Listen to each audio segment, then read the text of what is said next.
Hi there, and welcome to the next video on contrast. And I kind of went back and forth on what I was going to show you guys in this example. What I ended up landing on was what you see right here. It's this skull, the cow skull, contrasted black on white. I thought about showing you a couple other things, but ultimately came back to this one because I wanted to keep it simple for this week. Like I wanted to just to show you like the style frames. I don't want to show you motion this week. I've been focused just on the design side, the single image. And in future weeks, we will get more. We will go back into contrast for sure.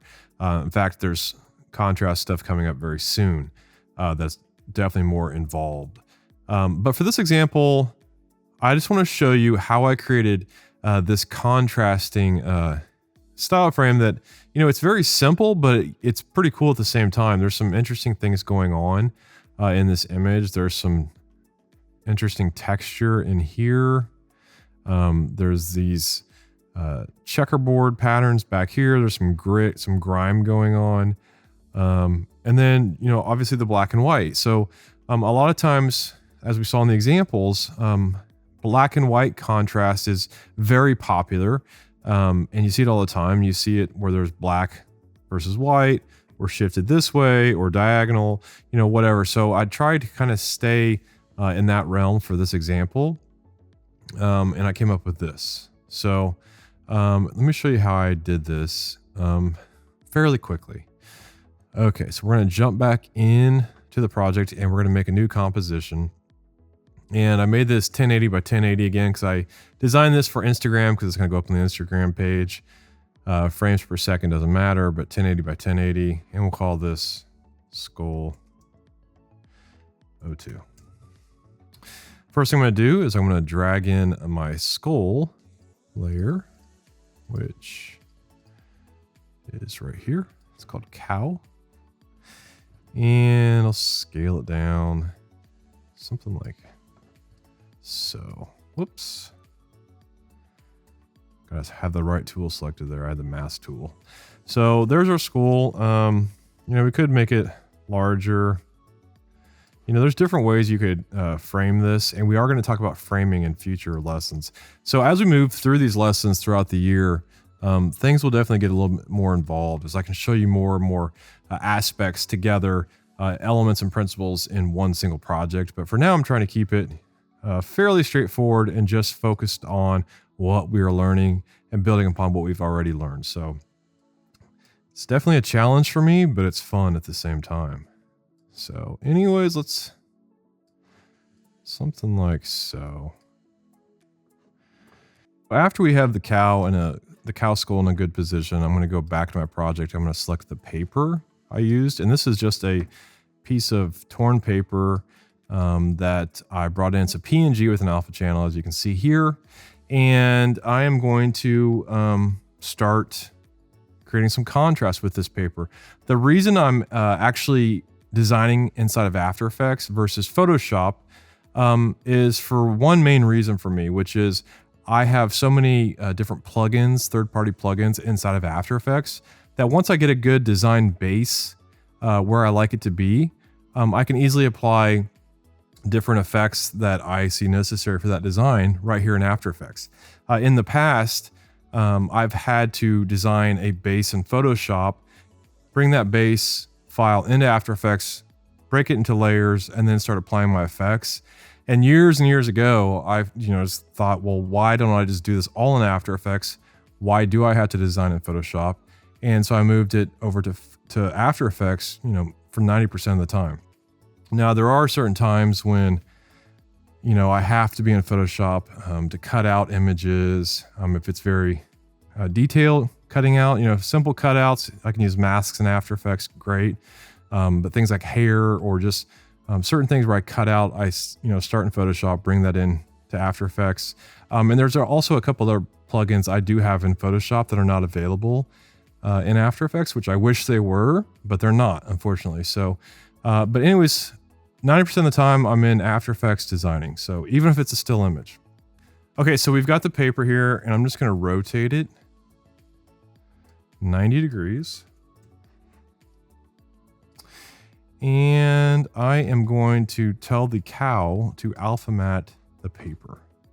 And there you go. There's the first part of our contrast. The one thing I immediately see is I don't love how big this tear is, right? This tear of paper. If I turn the paper back on, you can see that. Now, maybe it works for your example, but for your design, but I'm just going to scale this down. I want smaller. I'll turn it back off. You know, maybe something, maybe even more, 30%. Let's see what this looks like. Yeah, I like that. So that's the first part of our design, right? So you'll notice, or you probably noticed that it was black and white. So I'm just going to go to Effect, Color Correction, Tint, and it's black and white, right? So now I'm going to select Paper Cow, hit Command D on the keyboard to duplicate. On this cow, I'm going to alpha invert the mat. So the bottom one was alpha mat, top one is alpha invert mat. And there's our other half of the image, right? This one has the tint applied. I'm going to reverse it. So I just hit swap colors. And there you go. So actually, this is the reverse of the other image I did. But that's okay. Actually, we'll go ahead and swap the bottom one. So that's closer to what I originally had. So looking at this now, I don't like this section right here with the tear. So I'm going to select both pieces of paper.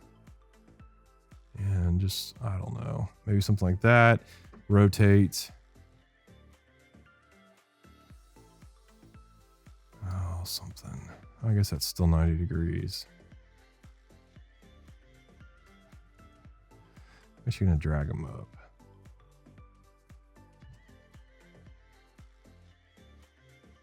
Or down. Okay, that works for me. Cool. So next thing I'm going to do is, let's bring in the digital texture that I used, which is this. It is not that one. It is this puppy. So I came up with a search term a while back, which was Zepto bars right here. I don't remember how I came up with this word. I've never heard of a Zepto bar before, but I Googled it, and under reuse for modification larger than 4 megapixels, I found several images I liked. This was one. This is the one that you saw here in After Effects. But just really cool Zepto bars, something inside of a computer. So really cool. I think this one's super cool as well. I'm going to do some more work with these in the near future. I've already started a few other projects with them that I'll show you in the future. So I'm going to turn this guy on. I'm going to scale him down and just find something interesting. I don't know, maybe that's good where it's at. And I'm going to duplicate the cow.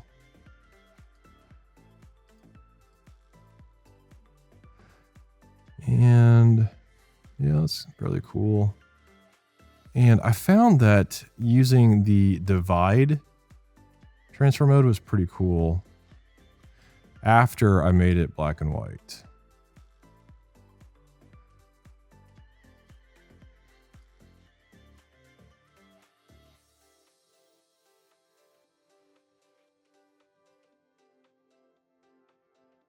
Now, what I love about this version I'm creating is that there's most of the textures over here, but there's a little bit over in here, which is pretty cool. I'm also going to turn the transparency down to 50%.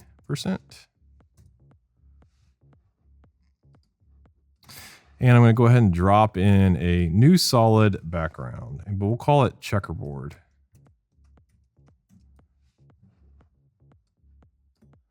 Bring that down there.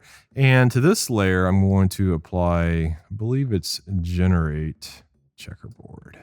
Yeah. And all I did on this was I scaled it way up.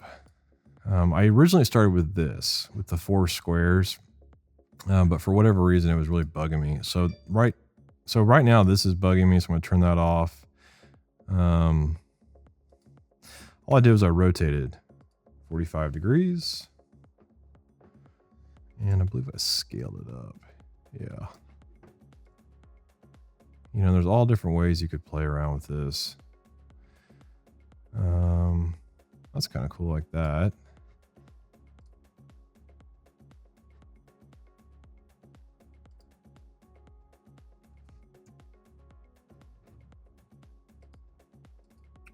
Turn that guy back on. And I'm going to play around with the levels here just a bit. Color correction levels. So I like how it's looking, but it's just, there's something, it's too contrasty, I think. Which this is going to make it more contrasty, which I don't want.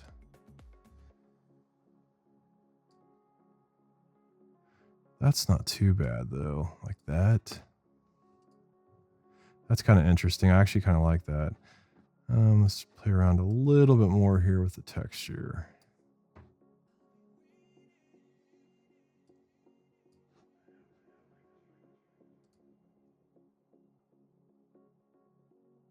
I like that. And then I used Grime, which is a texture pack I'm going to be giving to you guys again. Last time we got grunge. This time we're going to get grime.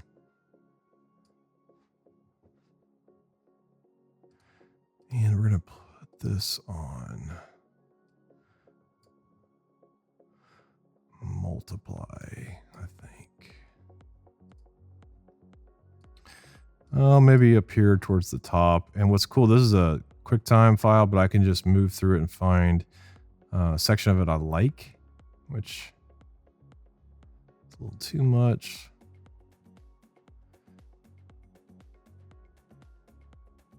I actually don't mind that. And then I had another texture that I brought in, which is like this kind of stamped feel to it. And for this guy, I set him to overlay. Well, let's try. You can see how it really, this texture alone is totally affecting, you know, the dark side of the skull, and it completely changes the look depending on what transfer mode I'm in. So what I'm doing is I'm hitting Shift minus or Shift plus on my Mac keyboard, and it's cycling through. You'll see it down here. It's cycling through them.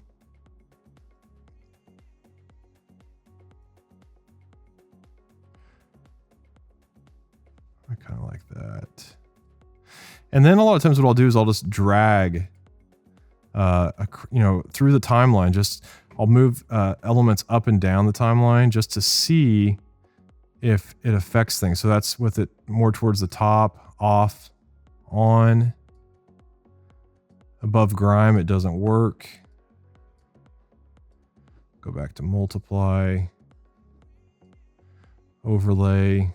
Most of the time, it's multiply, overlay, or screen. Those are the three that I always start with because they give me the most, you know, different. They give me more variations, and then based upon if I like overlay, then I'll try some of those transfer modes right there that are categorized with overlay, like soft light, hard light, linear. If I like multiply, I'll try darken, color burn, those kind of things. So those are the three I usually start with.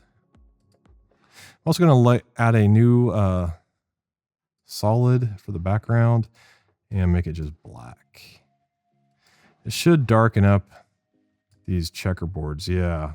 So this is without, and this is with.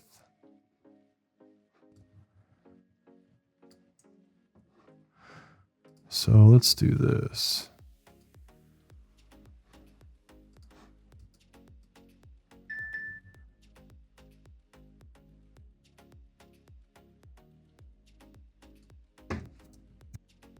So that's fairly interesting.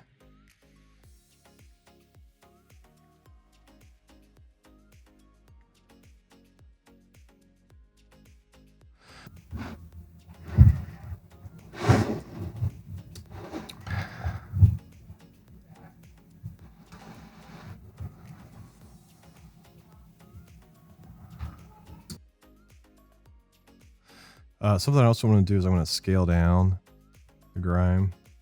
I'm actually going to rotate it 90 degrees.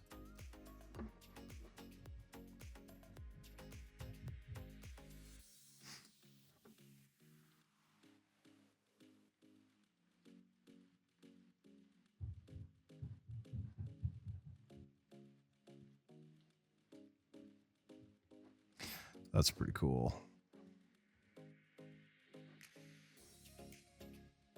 The one thing that's bugging me right now as I'm just staring at this is the texture, the digital texture right here. And I think it's just because that image isn't working for me anymore. That's interesting. So all I did here was just rotate the texture just to see how it was looking there. Let's go back to 100% opacity. And let's try screen. No. Multiply. No. Maybe difference. No. So I'll cycle through them again.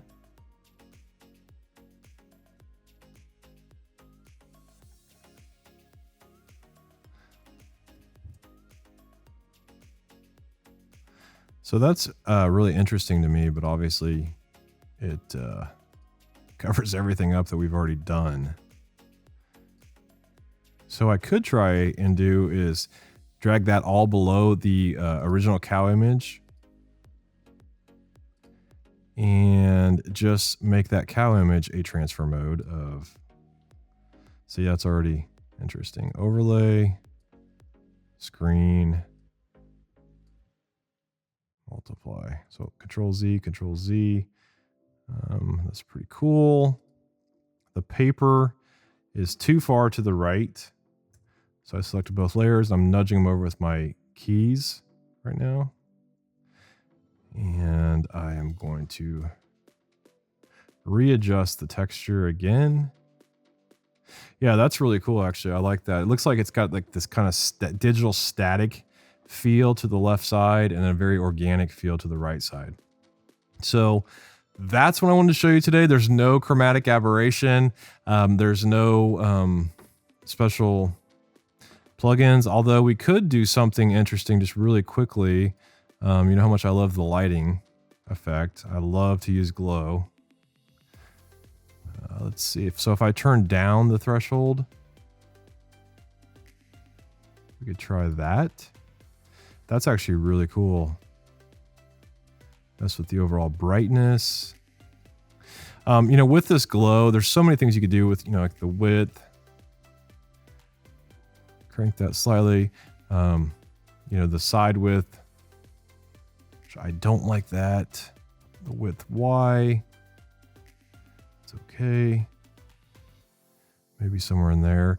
And then just adjusting the widths of the red, greens, and blues would really make a huge difference. You see there's purplish colors coming on. This is making everything more green as I crank it up. If I mess with the reds, that's kind of interesting. I still like it more black and white, but with glow, without. With glow, without. One more thing I'll try as well is a lot of times if I have a lot of black in a design, I'll actually try lighting glow darks.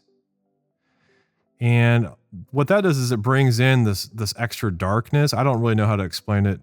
You know, the factual reason for what it's doing.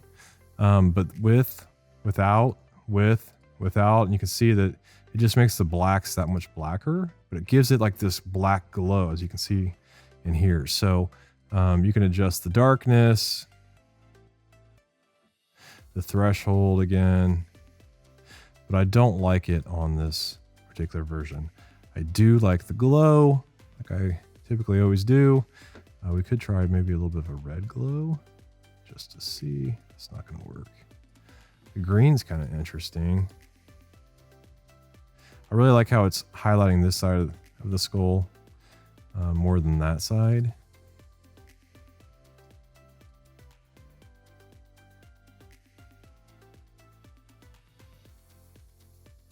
So that's kind of cool. It's just a little bit of a pinkish off-white color, and I'll crank up the brightness just a tad there. There we go. There is our contrasted skull. Looks really cool to me. I'm going to post this on Instagram. Leave me a comment. Let me know what you thought of this week's material on contrast. Your feedback is very important to me, so I know what to do for future lessons, how to keep rolling with it. You know, some of these lessons are more simple, some are more advanced, so I could try and mix it up for all of you guys. So until next week, I'm Cameron, and this is Stylecraft. See ya.